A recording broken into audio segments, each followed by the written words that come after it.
প্রিয় শিক্ষার্থীরা, তোমরা যদি চাকরির পরীক্ষার জন্য প্রিপারেশন নিয়ে থাকো তাহলে তোমাদের জন্য আজকের এই ক্লাসটি। আজকের এই ক্লাসের তোমাদের প্রথম কোয়েকশন হচ্ছে ভারতের সবচেয়ে প্রথম আবিষ্কৃত শহর কোনটি? ভারতের সবচেয়ে প্রথম আবিষ্কৃত শহর কোনটি? উত্তর হচ্ছে তোমাদের অপশন বি, হরপ্পা। হরপ্পা হচ্ছে ভারতের সবচেয়ে প্রথম আবিষ্কৃত শহর। তারপরের কোয়েকশন হচ্ছে ভারতের কারেন্সি নোট প্রেস কোথায় অবস্থিত? ভারতের কারেন্সি নোট প্রেস কোথায় অবস্থিত? উত্তর হচ্ছে তোমাদের অপশন এ হচ্ছে সঠিক উত্তর, নাসিক। তারপরের কোয়েকশন হচ্ছে হরপ্পাবাসীরা কোন বস্তুর উৎপাদন করতেন?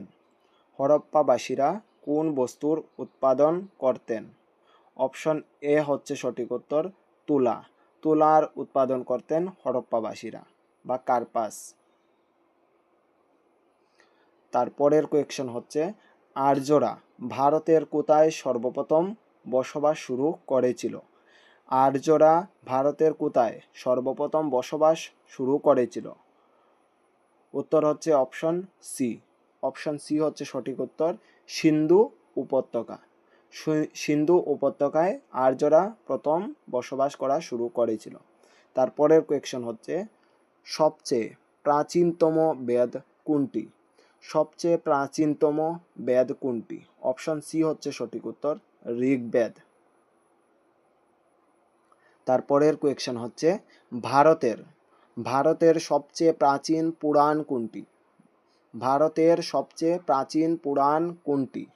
উত্তরটি হচ্ছে অপশন সি হচ্ছে সঠিক উত্তর, মৎস্য পুরাণ হচ্ছে ভারতের সবচেয়ে প্রাচীন পুরাণ। তারপরের কোয়েকশন হচ্ছে গায়ত্রী মন্ত্র কোন বেদ থেকে নেওয়া হয়েছে? গায়ত্রী মন্ত্র কোন বেদ থেকে নেওয়া হয়েছে? উত্তর হচ্ছে তোমাদের অপশন এ হচ্ছে সঠিক উত্তর, ঋগ্বেদ হচ্ছে তোমাদের উত্তর। গায়ত্রী মন্ত্র ঋগ্বেদ থেকে নেওয়া হয়েছে। তারপরের কোয়েকশন হচ্ছে বৈদিক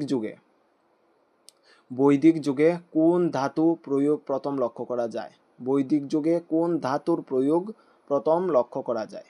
অপশন বি হচ্ছে সঠিক উত্তর, তামার প্রয়োগ লক্ষ্য করা যায়।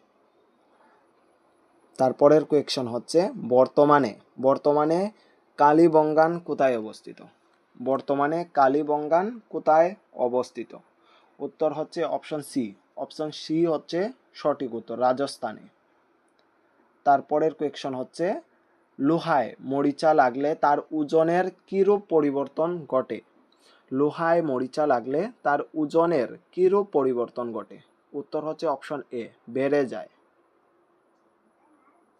তারপরের কোয়েকশন হচ্ছে সঙ্গীতের জনক কোন বেদকে বলা হয়? সঙ্গীতের জনক কোন বেদকে বলা হয়? উত্তরটি হচ্ছে অপশন ডি, সামবেদ। তারপরের কোয়েকশন হচ্ছে কৃষ্ণের উপাসনার কথা কোন বেদে উল্লেখ আছে? কৃষ্ণের উপাসনার কথা কোন বেদে উল্লেখ আছে? উত্তরটি হচ্ছে অপশন ডি হচ্ছে সঠিক উত্তর, যজুর্বেদে। তারপরের কোয়েকশন হচ্ছে বিজয়নগর রাজ্যের রাজধানী কোথায় ছিল? উত্তরটি হচ্ছে তোমাদের অপশন এ, হাম্পি শহরে বিজয়নগর রাজ্যের রাজধানী ছিল। তারপরের কোয়েকশন হচ্ছে সরস্বতী পুরস্কার কোন ক্ষেত্রে দেওয়া হয়? সরস্বতী পুরস্কার কোন ক্ষেত্রে দেওয়া হয়? উত্তর হচ্ছে অপশন বি, সাহিত্যের ক্ষেত্রে। আজকের এই ক্লাসের তোমাদের লাস্ট কোয়েকশন হচ্ছে বংশগতির জনক কাকে বলা হয়? বংশগতির জনক কাকে বলা হয়? উত্তরটি হচ্ছে অপশন সি, গ্রেগর মেডেলকে বংশগতির জনক বলা হয়। এই হলো তোমাদের আজকের এই ক্লাস। যদি তোমরা আমাদের এডুকেশন অ্যান্ড এমপ্লয়মেন্ট চ্যানেলে নতুন হয়ে থাকো, আমাদের চ্যানেলটি সাবস্ক্রাইব করে রাখতে পারো, কেননা আমরা এই চ্যানেলের মাধ্যমে শিক্ষা সম্পর্কিত বিভিন্ন তথ্য, স্কুল কলেজের নোট এবং বিভিন্ন চাকরি সংক্রান্ত পরীক্ষার প্রিপারেশন করিয়ে থাকি। ধন্যবাদ।